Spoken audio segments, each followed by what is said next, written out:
সকলোকে প্ৰণাম জনাইছো উমাচল লিপিৰ সময়ক লৈ বুট কৰো কাৰোৰে মনত সন্দেহ নাই এই লৈ এই ভিডিঅ'টোত কিছু কথা তুলি ধৰিবলৈ ওলাইছো সঠিক নে ভুল সেই কথাটো নিজে পৰীক্ষা কৰিব পাৰিব যদিহে ভিডিঅ'টো সম্পূৰ্ণকৈ চাই প্ৰসংগটো আহিল পশ্চিম বংগৰ শুশুনিয়া শিলালিপিখনৰ পৰা ancient history of Bengal volume 1 মতে চন্দ্ৰবৰ্মনৰ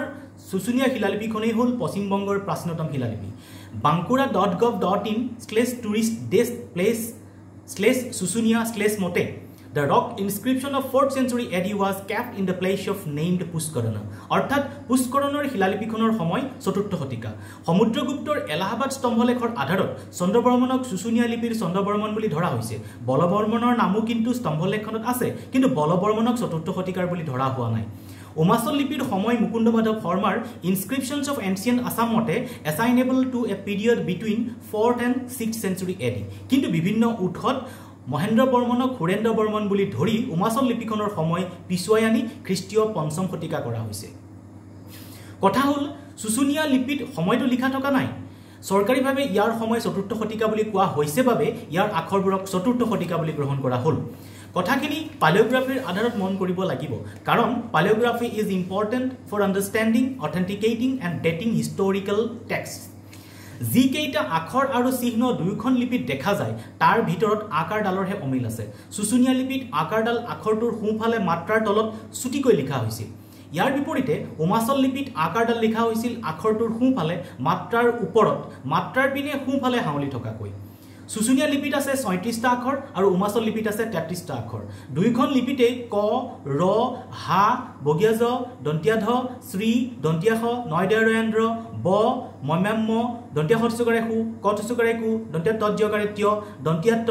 বিসৰ্গ দন্তিয়া ধ দীৰ্ঘকাৰে ধি জিয়কাৰ আৰু দন্তিয়া দটো আছে আৰু একে ৰূপত আছে পালিওগ্ৰাফিৰ মতে এই দিশৰ পৰা দুইখন লিপি একে সময়ৰ বুলি ক'বলৈ যুক্তি আছে দুইখন লিপিৰ সময় একে বুলি কোৱাৰ সময়ত আন এটা তুলনামূলক দিশ মন কৰিব পাৰি 7ম শতিকাৰ নিধানপুৰ ফলিত থকা ক আৰু বটো পশ্চিম বংগত 10ম শতিকাৰ বানগড় লিপিত একে ৰূপত ব্যৱহাৰ হৈছিল অসমত ব্যৱহাৰ হোৱা এটা আখৰ একে ৰূপত কেইবা শতিকা পিছত পশ্চিম বংগত ব্যৱহাৰ হোৱাটো ঐতিহাসিক সত্য সেয়ে আখৰৰ সাদৃশ্যতা থাকিলেও উমাচল লিপিৰ আখৰ শুশুনিয়া লিপিৰ আখৰতকৈ প্ৰকৃততে বহু প্ৰাচীন হ'ব পাৰে কথাখিনি কিন্তু ৰাজনৈতিক ইতিহাসৰ দিশৰ পৰা বিভ্ৰান্তিকৰ বৰ্মন আৰু পাল বংশ বংগ আৰু প্ৰাচীন অসম দুই ঠাইতে পোৱা যায় বহু কেইজন ৰজাৰ নামো একে উদাহৰণস্বৰূপে বৰ্মন বংশৰ চন্দ্ৰবৰ্মন পাল বংশৰ গোপাল আৰু ধৰ্মপাল বিভ্ৰাতৰ কথা হ'ল বংগৰ চন্দ্ৰবৰ্মন 4th শতিকাৰ আৰু প্ৰাচীন অসমৰ চন্দ্ৰবৰ্মন 6th শতিকাৰ বংগৰ গোপাল আৰু বলবৰ্মন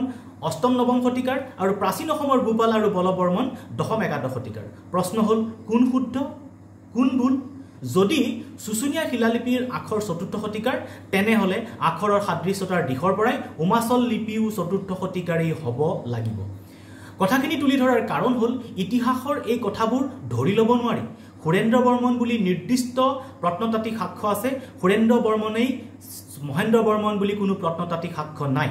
ইতিহাসৰ বাবে প্ৰত্নতাত্ত্বিক সাক্ষ্যই যদি বুনিয়াদ তেনেহলে প্ৰত্নতাত্ত্বিক সাক্ষ্য থকা সুৰেন্দ্ৰ বৰ্মনক মহেন্দ্ৰ বৰ্মন বুলি কিয় ধৰিব লাগে শুশুনিয়া শিলালিপিখনক প্ৰাচীন বুলি প্ৰমাণ কৰিবৰ বাবে নেকি ধৰি লোৱা কথাৰেও কিন্তু ইতিহাস নহয় ৰাজবংশৰ নাম একে ৰজাৰ নাম একে কিন্তু দুঠাইত দুটা বেলেগ সময়ত তেওঁলোকে শাসন কৰিছে ইয়াৰ পৰা ধাৰণা হয় পূব ভাৰতৰ ইতিহাস আৰু প্ৰত্নতাত্ত্বিক সাক্ষ্যৰ বিশ্লেষণত বিভ্ৰাট নিশ্চয় আছে ধৰি লোৱা হৈছে এলাহাবাদ স্তম্ভলেখত থকা চন্দ্ৰবৰ্মনজনে এই শুশুনিয়া শিলালিপিখন কৰিছিল প্ৰশ্ন হয় সময় নিৰ্ধাৰণৰ এই সূত্ৰটো চন্দ্ৰবৰ্মনৰ ক্ষেত্ৰত যি ধৰণে প্ৰযোজ্য হৈছে বলবৰ্মনৰ ক্ষেত্ৰত কিয় প্ৰযোজ্য নহয় বলবৰ্মনৰ নামো দেখোন এলাহাবাদ স্তম্ভলেখত আছে নিধানপুৰ ফলিত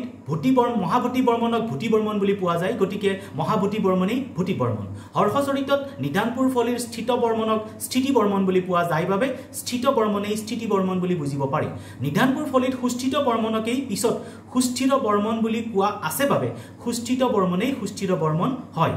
কিন্তু তেনে কোনো প্ৰত্নতাত্ত্বিক সাক্ষ্য নথকাকৈ সুৰেন্দ্ৰ বৰ্মনকেই মহেন্দ্ৰ বৰ্মন বুলি কেনেকৈ ক'ব পৰা যাব ধৰি লোৱা এই কথাবোৰ কিন্তু নতুনকৈ চোৱাৰ প্ৰয়োজন আছে 8ম 9ম শতিকাৰ